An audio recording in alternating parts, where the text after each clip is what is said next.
ನಮಸ್ಕಾರ ನಮಸ್ಕಾರ.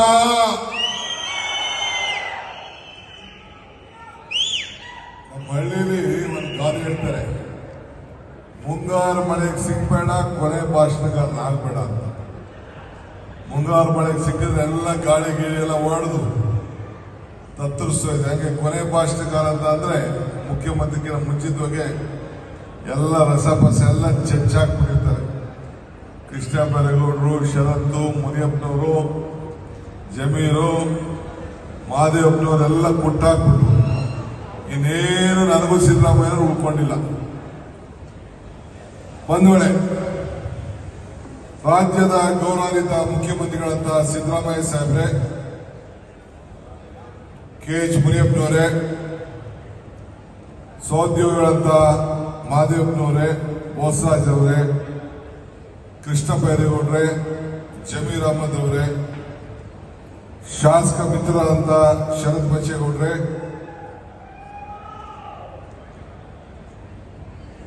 ಶ್ರೀನಿವಾಸ್ ಅವರೇ, ನಾರಾಯಣ ಸ್ವಾಮಿ ಅವರೇ, ರೇವಣ್ಣವರೇ, ವಿಧಾನ ಪರಿಷತ್ತಿನ ಸದಸ್ಯರಂತ ರವಿ ಅವರೇ, ರಾಮೋಜಿಗೌಡ್ರೆ, ನಮ್ಮ ಮುಖ್ಯಮಂತ್ರಿಗಳ ಪೊಲಿಟಿಕಲ್ ಸೆಕ್ರೆಟರಿ ಅಂತ ಹಿರಿಯ ನಾಯಕರಂತ ನಜೀರ್ ಅಹಮದ್ ಅವರೇ, ಮಾಜಿ ಶಾಸಕರಾದಂಥ ವೆಂಕಟಪ್ಪನವರೇ, ಶಾಂತಕುಮಾರ್ ಅವರೇ, ರೇವಣ್ಣವರು ಮತ್ತು ನಮ್ಮ HM ರೇವಣ್ಣವರಿದ್ದಾರೆ, ಜಿಲ್ಲಾ ಕಾಂಗ್ರೆಸ್ ಅಧ್ಯಕ್ಷರಾದ CR ಗೌಡ್ರಿದ್ದಾರೆ, ಎಲ್ಲ ಹಿರಿಯ ನಾಯಕರುಗಳೆಲ್ಲ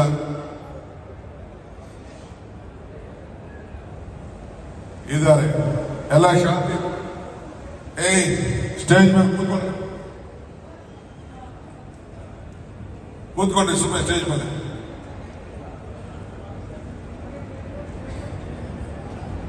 ಇವತ್ತು ಈ ಬೆಂಗಳೂರು ಗ್ರಾಮಾಂತರ ಜಿಲ್ಲೆಯಲ್ಲಿ ಒಂದು ಐತಿಹಾಸಿಕವಾದಂತ ಸಮಾವೇಶವನ್ನ ನೀವೆಲ್ಲ ಹಮ್ಮಿಕೊಂಡಿದ್ದೀರಿ. ಇದು ಸಾಧನೆಯ ಸಮಾವೇಶ. ನಾನು ಸಾಧನಾ ಸಮಾವೇಶದ ಸಮಾರಂಭಕ್ಕೆ ಬಂದಿದ್ದೇನೆ. ನಮ್ಮ ಬಚ್ಚೇಗೌಡರು, ಶರತ್ ಬಚ್ಚೇಗೌಡರು ಸಾಧನೆ ಬಗ್ಗೆ ಹೇಳಲೇ ಇಲ್ಲ. ಅವರು ಒಂದು ಲೋಡ್ ಪಟ್ಟಿ ತಗೊಂಡ್ಬಂದು ಪಂಚವಾರ್ಷಿಕ ಯೋಜನೆ ತರ ಜವಾಹರ್ಲಾಲ್ ನೆಹರು ಶುರು ಮಾಡಿದ್ರು. ಹಂಗೆ ಅವರು ಒಂದು ದೊಡ್ಡ ಪಟ್ಟಿನೇ ಹೇಳೋರೆ. ಒಂದು 2,000 ಕೋಟಿ ಬೇಕೇನೋ ಅವ್ರ ಪಟ್ಟಿಗೆ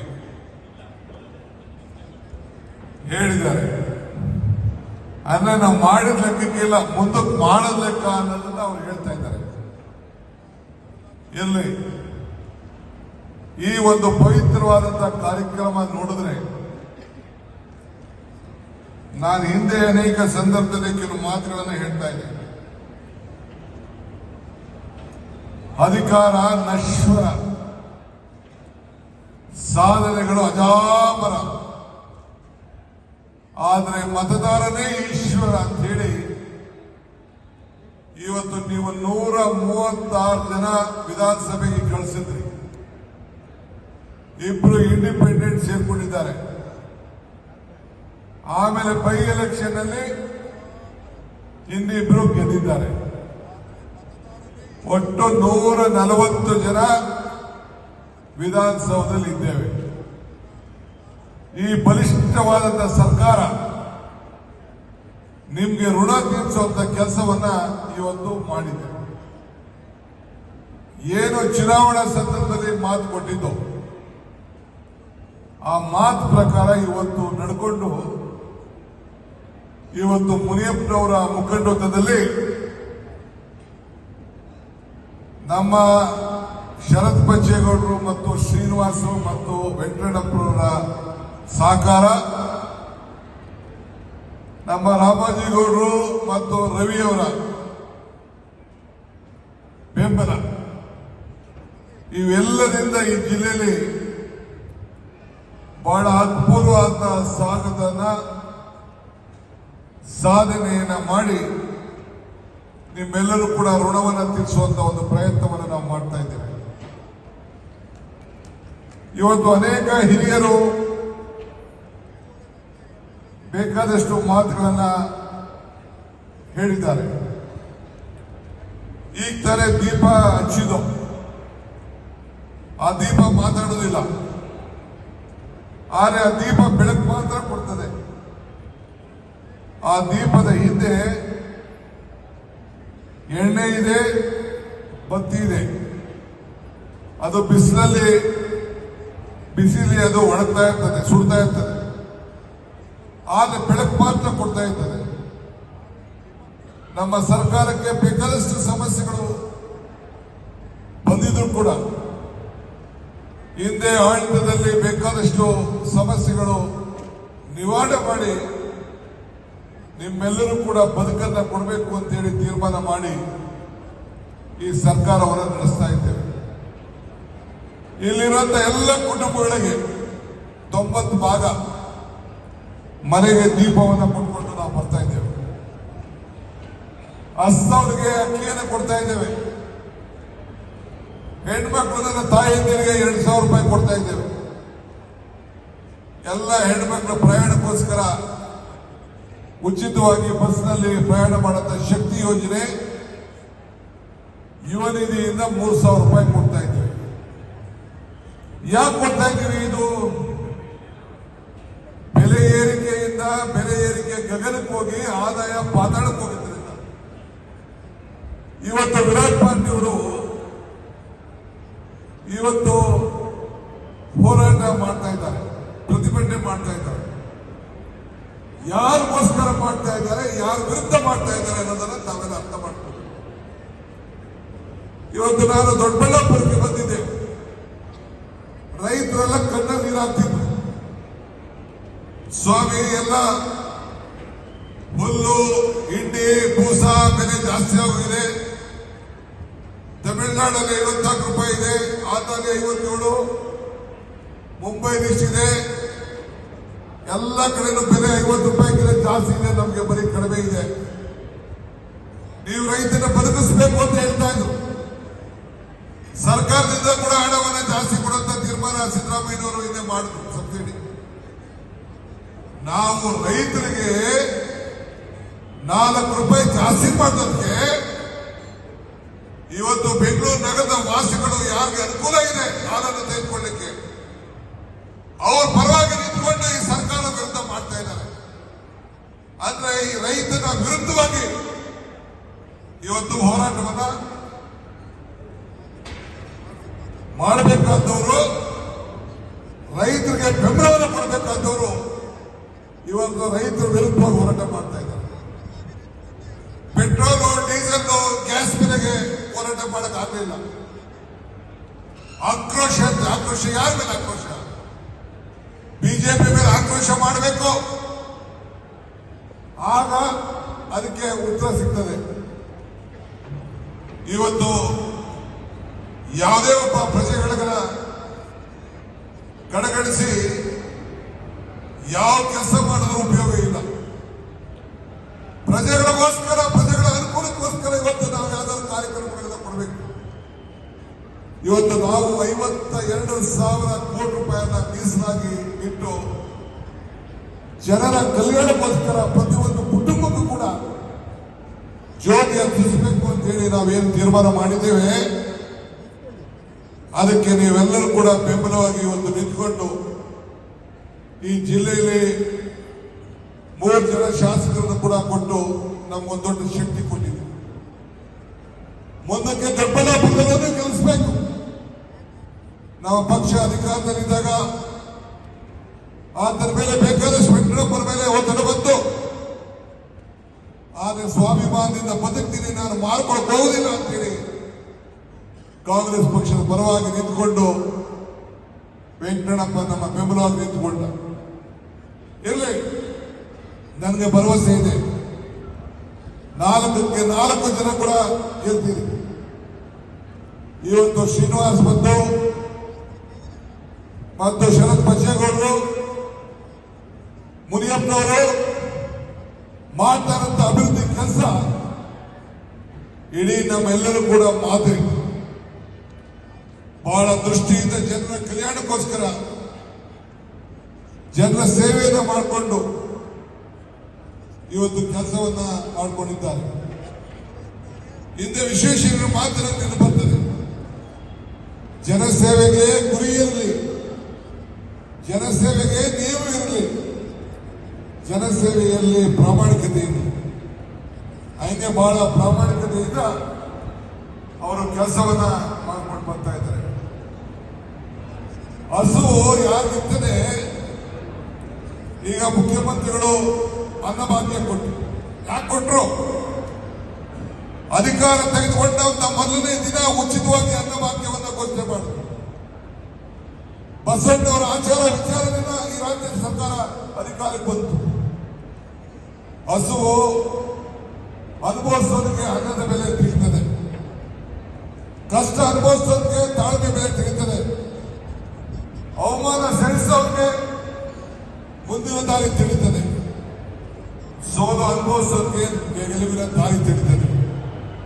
ಹಂಗೆ ನಾವು ಕಳೆದ 5 ವರ್ಷದಲ್ಲಿ ಇವೆಲ್ಲ ಅನುಭವಿಸೋದ್ರಿಂದ ಈ ರಾಜ್ಯದ ಜನತೆಗೆ ಎಲ್ಲ ವಿಚಾರವನ್ನು ತಿಳಿಸಿ ನೀವೆಲ್ಲ ಅಪಾರವಾದಂತಹ ವಿಶ್ವಾಸಗಳಿಂದ ನಮಗೆ ಅಧಿಕಾರವನ್ನು ಕೊಟ್ಟಿದ್ದೀರಿ. ಇವತ್ತು ಕಾಂಗ್ರೆಸ್ ಸರ್ಕಾರ, ಕಾಂಗ್ರೆಸ್ ಶಕ್ತಿ, ಕಾಂಗ್ರೆಸ್ ಇತಿಹಾಸ.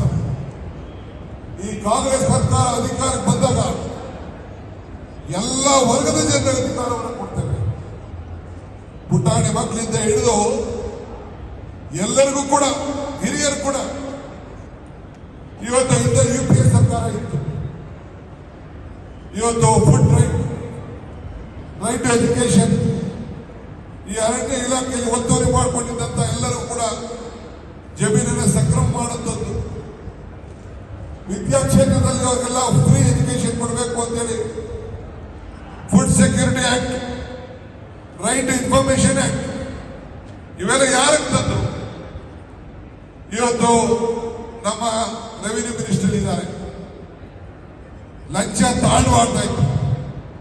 ಇದಕ್ಕೆ ನಿಯಂತ್ರಣ ಮಾಡಬೇಕು ಅಂತೇಳಿ ಇಡೀ ರಾಜ್ಯದಲ್ಲಿ ಪೋಡಿ ಮುಕ್ತವನ್ನು ಮಾಡಬೇಕು ಅಂತೇಳಿ ಒಂದು ಸಂಕಲ್ಪವನ್ನು ಮಾಡಿ ಒಂದು ಹೊಸ ಯೋಜನೆಯನ್ನು ಇವತ್ತು ತೆಗೆದುಕೊಂಡು ಬಂದಿದ್ದಾರೆ. ರೈತರಿಗೆ ಉಚಿತವಾಗಿ ಹಿಂದೆ ಎಸ್.ಎಂ. ಕೃಷ್ಣವ್ರ ಕಾಲದಲ್ಲಿ ಭೂಮಿ ಅಂತೇಳಿ ಕಾರ್ಯಕ್ರಮ ಮಾಡಿ ಉಚಿತವಾಗಿ ಪಾಡಿ ಕೊಡುವಂತ ಕೆಲಸವನ್ನು ಮಾಡ್ತಾರೆ. ಯಾರು ತಿದ್ದಬಾರದು ಪಾಡಿಗಳನ್ನ ಅಂತೇಳಿ. ಇಂಥವೆಲ್ಲ ಕಾಂಗ್ರೆಸ್ ಪಕ್ಷದ ಚಿಂತನೆ. ಹಿಂದೆ ಬಿಜೆಪಿ ಸರ್ಕಾರ ಇದ್ದಲ್ಲ 4 ವರ್ಷ, ಯಾವ್ದಾದ್ರು ಇಂಥದ್ದು ಒಂದು ಕಾರ್ಯಕ್ರಮ ಬಡವರಿಗೋಸ್ಕರ, ಬಡವರ ಬದುಕಿಗೋಸ್ಕರ ಯಾವ್ದಾದ್ರು ಕೊಟ್ಟಂತ ಮಾತನ್ನ ನೀವು ಯಾವ್ದಾದ್ರು ಇದ್ರೆ ಹೇಳಿ. ನಾವು, ನಮಗೆ ಆತ್ಮವಿಶ್ವಾಸ ಇದೆ. ನಮ್ಮ ಬದುಕಿನಲ್ಲಿ ನಿಮ್ಮ ಬದುಕು, ನಿಮ್ಮ ಜೀವನದ ಯಶಸ್ಸಲ್ಲಿ ನಾವು ಸಂತೋಷವನ್ನು ನಾವು ಕಾಣ್ತಾ ಇದ್ದೇವೆ. ಎಷ್ಟು ಜನರಿಗೆ ನೆರವು ಕೊಟ್ಟಿದ್ದೇವೆ, ನಿಮ್ಮ ಸಹಕಾರದಿಂದ ಎಷ್ಟು ಜನರಿಗೆ ನಾವು ಸಹಾಯ ಮಾಡಿದ್ದೇವೆ. ಇದು ನಮ್ಮ ಕೈಯನ್ನ ಯಾರು ಹಿಡಿದಿದ್ದಾರೆ ಅವನ್ನೆಲ್ಲ ಕೈ ಹಿಡಿದು ಹೊಟ್ಟೆ ತೆಗೆದುಕೊಂಡು ಹೋಗುವಂತ ಕೆಲಸವನ್ನು ನಾವು ಮಾಡ್ಕೊಂಡು ಬಂದಿದ್ದೇವೆ. ನಿಮ್ಮ ಗುರಿಯನ್ನ ತಲುಪಿಸಲು ನಾವು ಯಾವತ್ತೂ ಕೂಡ ನೀವು ಕೊಟ್ಟಂತ ಶಕ್ತಿಯನ್ನು ನಾವು ಮರೀಲಿಕ್ಕೆ ನಾವು ತಯಾರಿಲ್ಲ. ಇವತ್ತು ಕರ್ನಾಟಕ ರಾಜ್ಯದ ಸರ್ಕಾರ ಇಡೀ ಆಡಳಿತಕ್ಕೆ ಒಂದು ದೊಡ್ಡ ಹೆಸರಾಗಿದೆ. 4 ಲಕ್ಷ ಕೋಟಿ ರೂಪಾಯಿ ಬಜೆಟ್ ಇವತ್ತು ಕೊಟ್ಟು ಸರ್ವರಿಗೂ ಸಮಪಾಡು ಅಂತ ಹೇಳಿ ಎಲ್ಲ ವರ್ಗದ ಜನರನ್ನ ಒಟ್ಟಿಗೆ ತೆಗೆದುಕೊಂಡೋಗಿ ಇವತ್ತು ಕಾರ್ಯಕ್ರಮಗಳನ್ನು ನಾವು ಮಾಡ್ತಾ ಇದ್ದೇವೆ. ನಾನು ಬಿಜೆಪಿಯವರು ಕೇಳ್ತಾ ಇದ್ದೇನೆ, ಜನತಾದಳದವರು ಕೇಳ್ತಾ ಇದ್ದೇನೆ, ನಿಮ್ಮ ಸಾಕ್ಷಿ ಗುಡ್ಡೆ ಏನು? ರೈತರ ಬದುಕಿಗೋಸ್ಕರ ಏನ್ ಮಾಡಿದ್ದೀರಿ? ಹೆಣ್ಣು ಮಕ್ಕಳ ಬದುಕಿಗೆ ಏನ್ ಮಾಡಿದ್ದೀರಿ? ಯುವಕರ ಬದುಕಿಗೆ ಏನ್ ಮಾಡಿದ್ದೀರಿ? ಉದ್ಯೋಗವನ್ನ ಸೃಷ್ಟಿ ಮಾಡಲಿಕ್ಕೆ ಏನ್ ಮಾಡಿದ್ದೀರಿ ಅಂತೇಳಿ ನಿಮ್ಗೆ ಮಾತಾಡಕ್ ಆಗ್ತಾ ಇಲ್ಲ. ನಿಮ್ಗೆ ಅಸೂಯೆ. ಏನಾರು ಮಾಡಿ ಸರ್ಕಾರ ತೆಗಿಬೇಕು ಏನ್ ಕನಸು ಕಾಣ್ತಾ ಇದ್ದಾರೆ ಕೆಲವು ಸೆಂಟ್ರಲ್ ಮಿನಿಸ್ಟರ್. ಏನಿಬ್ರು ಸೇರಿ ಜೋಡಿ ಆಗೋದು, ಇನ್ನ 4 ಜನ ಜೋಡಿ ಮಾಡ್ಕೊಳ್ಳಿ. ಒಂದು ನೆನಪಿರಲಿ ನಿಮ್ಮೆಲ್ಲರೂ ಕೂಡ,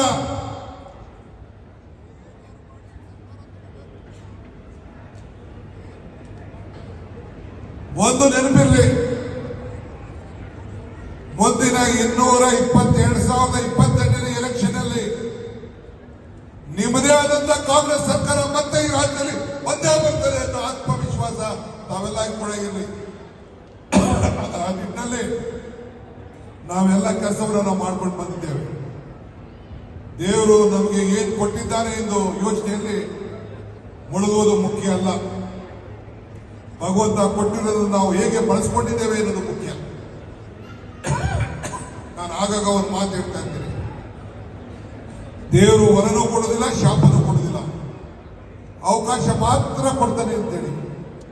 ಹಾಗೆ ಅವಕಾಶ ಕೊಟ್ಟಂತ ಸಂದರ್ಭದಲ್ಲಿ ಇವತ್ತು ನಾವು ಜನರ ಸೇವೆಯನ್ನು ನಿಮ್ಮೆಲ್ಲರ ಬದುಕಿನಲ್ಲಿ ಬದಲಾವಣೆ ಮಾಡಬೇಕು ಅಂತೇಳಿ ಕಾರ್ಯಕ್ರಮವನ್ನು ನಾವು ರೂಪಿಸ್ಕೊಂಡಿದ್ದೇವೆ. ನಮ್ಗೆ ಕೊಟ್ಟಿರುವಂತ ಅವಕಾಶದಲ್ಲಿ ನಿಮ್ಮ ಸೇವೆ ಮಾಡ್ಕೊಂಡು ಬರ್ತಾ ಇದ್ದೇವೆ. ಎಲೆಕ್ಷನ್ ಬಂದಾಗ ಒಂದು ಮಾತು ಹೇಳಿದ್ದೆ, ಎಲೆಕ್ಷನ್ ಬಂದಾಗ ಕೆರೆ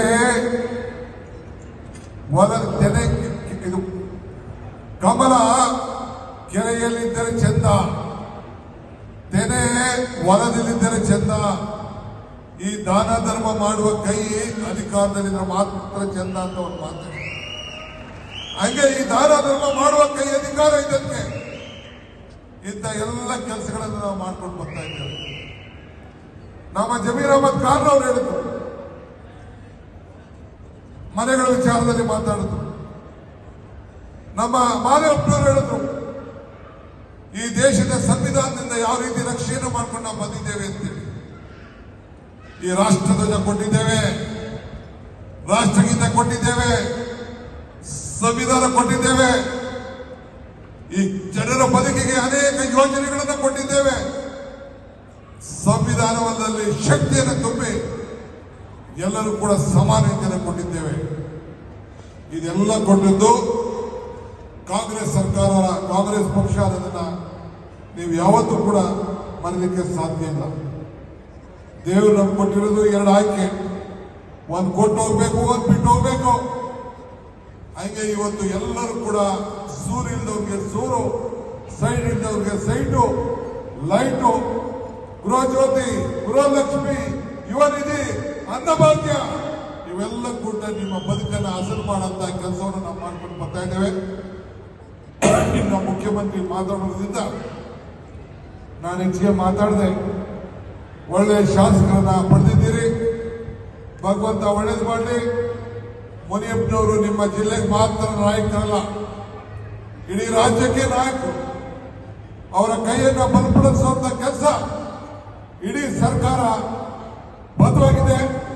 ನಮ್ಮ ಶಾಸಕರು ಏನು ಇಲ್ಲಿ ಮಾಜಿ ಶಾಸಕರು ವೆಂಕಟಪ್ಪ ಆದಿಯಾಗಿ ಏನು ನಮ್ಮ ಶರತ್ ಬಚ್ಚೇಗೌಡರು, ರವಿ ಅವರು, ಶ್ರೀನಿವಾಸ್ ಅವರು, ರಾಮಾಜಿ ಗೌಡರು ಅವರೆಲ್ಲ ಏನಿದ್ದಾರೆ, ಅವರ ಕೈಯನ್ನು ಬಲಪಡಿಸಲಿಕ್ಕೆ ಕಾಂಗ್ರೆಸ್ ಸರ್ಕಾರ ಮತ್ತು ಪಕ್ಷ ಬದ್ಧವಾಗಿದೆ ಅನ್ನೋ ಮಾತನ್ನು ಹೇಳಿ ಅವ್ರಿಗೆ ಆಶೀರ್ವಾದ ಸದಾ ಮಾಡಬೇಕು ಅಂತೇಳಿ ಪ್ರಾರ್ಥಿಸಿ ನನ್ನ ಮಾತನ್ನು ಮುಗಿಸ್ತೇನೆ.